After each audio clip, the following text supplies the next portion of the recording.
Good evening बेटा all students. बेटा math में आपकी कोऑर्डिनेट चल रही थी और मैं आपकी कोऑर्डिनेट की पूरी कोऑर्डिनेट को मैं पूरा आपको विस्तार में बताता हूँ। ठीक है। सबसे पहले चैप्टर में आपके सवाल हैं दो बिंदुओं के बीच की दूरी के सवाल। तो दो बिंदुओं के बीच की दूरी का फार्मूला मैंने आपको क्या बताया था। पहले वाले बिंदु को हम x1 y1 मानते हैं, दूसरे वाले बिंदु को x2 y2 मानते हैं। अगर दो बिंदु अगर हमें दिए होते हैं तो हम उनकी बीच की दूरी का फार्मूला लगाते हैं d बराबर अंडरूट x2 माइनस x1 का होल स्क्वायर, या इसको हम लिख सकते हैं x1 माइनस x2 का whole square plus y1 minus y2 का होल स्क्वायर। ठीक है। इस दो बिंदुओं के बीच की दूरी से हम किसी भी बिंदुओं के यानी दो बिंदुओं के हम मध्य बिंदु के निर्देशांक यानी दोनों बिंदुओं की डिस्टेंस यानी दूरी हम निकाल सकते हैं। ठीक है। उसके बाद आपका आता है मूल बिंदु अगर दिए हो। मूल बिंदु का नाम आते ही आपको मालूम होना चाहिए कि मूल बिंदु हम किसे कहते हैं। एक्स अक्ष रेखा होती है पड़ी हुई रेखा और वाई अक्ष रेखा होती है खड़ी रेखा। मैंने आपको 9th में भी कराया था, जहाँ पे दोनों रेखाएं एक दूसरे को प्रतिच्छेद करती हैं अर्थात काटती हैं। उस बिंदु को हम कहते हैं मूल बिंदु और उस बिंदु के निर्देशांक होते हैं 0,0। ठीक है। ऐसी स्थिति में हम क्या करते हैं, पहला जो बिंदु हमें सवाल में दिया हुआ उसको हम x1 y1 मानेंगे, दूसरे वाले को x2 y2 मानेंगे और दो बिंदुओं के बीच की दूरी का सूत्र लगा देंगे। वही जैसे अभी मैंने बताया था d बराबर x1 माइनस x2 का होल स्क्वायर या प्लस y1 माइनस y2 का होल स्क्वायर अंडरूट के अंदर। ठीक है बेटा। अब जब हम एक बिंदु हमारा मूल बिंदु दिया हुआ है तो हम d बराबर ये भी फार्मूला लगा सकते हैं under root x square plus y square. ठीक। क्यों? क्योंकि हमारा दूसरा बिंदु जो है वो मूल बिंदु है। अब उसके बाद हमारा आता है दो बिंदु अगर हमें दिए होंगे और उसका अनुपात दिया हुआ तो अंतर विभाजन ज्ञात करने के हमारे फार्मूला होता है अंतर विभाजन बराबर होता है m(x2) प्लस n(x1) बटे m plus n comma m/2 plus n/1 बटे m प्लस n। इस फार्मूले से हम अंतर विभाजन के निर्देशांक निकालते हैं। ठीक है।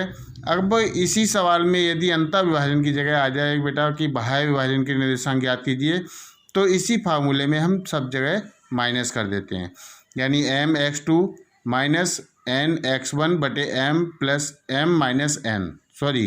ठीक है। यानी अंतर विभाजन में सारी जगह प्लस का निशान होता है और बाह्य विभाजन में सब जगह माइनस के निशान होते हैं। ठीक है। यानी m(x2) माइनस n(x1) बटे m minus n comma m/2 minus n/1 बटे m माइनस n। ठीक है। अब यदि तीन बिंदु दिए हों, मान लीजिए सपोज त्रिभुज के निर्देशांक हमें दिए हुए हैं ABC एक त्रिभुज है। इस त्रिभुज में ABC तीन बिंदु होंगे। क्यों? क्योंकि त्रिभुज के तीनों ही कोने होते हैं और तीनों बिंदुओं के नाम ज्ञात होते हैं। तो ABC अगर हमारे बिंदु हैं तो पहले वाले बिंदु को हम x1 y1 मानेंगे, दूसरे वाले को x2 y2 मानेंगे और तीसरे बिंदु को हम x3 y3 मानेंगे। ठीक है। और त्रिभुज के केंद्र के निर्देशांक का हम सूत्र लगाएंगे x1 plus x2 plus x3 बटे 3 plus y1 plus y2 plus y3 upon 3। ठीक है। इस केंद्र के निर्देशांक से यानी तीनों बिंदुओं को हम पहले वाले को x1 y1 मानेंगे, दूसरे को x2 y2 मानेंगे और तीसरे को x3 y3 मानेंगे और केंद्र के निर्देशांक का फार्मूला लगाएंगे x1 plus x2 plus x3 upon 3 comma y1 plus y2 plus y3 upon 3। ठीक है। इससे हम केंद्र के निर्देशांक ज्ञात कर सकते हैं। अब मान लीजिए सपोज हमें एक रेखा दी हुई है, वो एक छोर है उसका A बिंदु और दूसरा छोर है B बिंदु।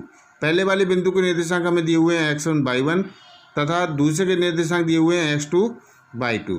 तो इन दोनों के हम मध्य बिंदु के निर्देशांक निकाल सकते हैं किस फार्मूले से, x1 plus x2 upon 2 comma y1 plus y2 upon 2। ठीक है। यानी मध्य बिंदु के निर्देशांक का फार्मूला होता है आपका x1 plus x2 upon 2 comma y1 plus y2 upon 2। ठीक है।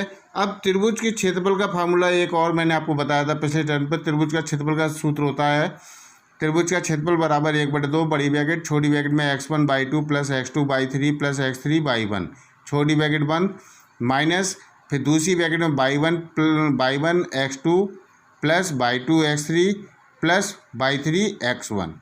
चाहे आप वो याद कर लीजिए, चाहे आपकी किताब में ये दिया हुआ है त्रिभुज का क्षेत्रफल बराबर 1/2 बड़ी ब्रैकेट फिर x1 और फिर छोटी ब्रैकेट में y2 minus y1 plus x2 फिर छोटी ब्रैकेट में y3 minus y1 plus x3 y1 minus y2, चाहे आप इससे कर लिए, ठीक है। त्रिभुज के क्षेत्रफल के दोनों ही फार्मूले ठीक हैं और दोनों ही से आंसर सेम आता है, इसलिए जो मैंने आपको बताया है उसको आप याद करेंगे तो आसानी से आप सवाल करने में सुविधा हो जाएगी और सूत्र भी आसानी से याद हो जाएगा। क्या बताया था बेटा, फिर से देख लीजिए। त्रिभुज का क्षेत्रफल बराबर होता है 1/2 बड़ी ब्रैकेट फिर छोटी ब्रैकेट में x1 y2 plus x2 y3 plus x3 y1 छोटी ब्रैकेट बंद, ठीक, माइनस फिर दूसरी ब्रैकेट में आता है y1 पहले, तो y1 x2 plus y2 x3 plus y3 x1, ये त्रिभुज के क्षेत्रफल का फार्मूला है। अब इस कोऑर्डिनेट यानी निर्देशांक ज्यामिति की आपको एग्जाम्पलों के मेन सारे क्वेश्चन आपको बेटा आज करने हैं और अगले टर्न से हमें नेक्स्ट टॉपिक को ही स्टार्ट कराएंगे नया, इसलिए आज आप इसी को ही कंप्लीट करिए, ठीक है बेटा, बाय।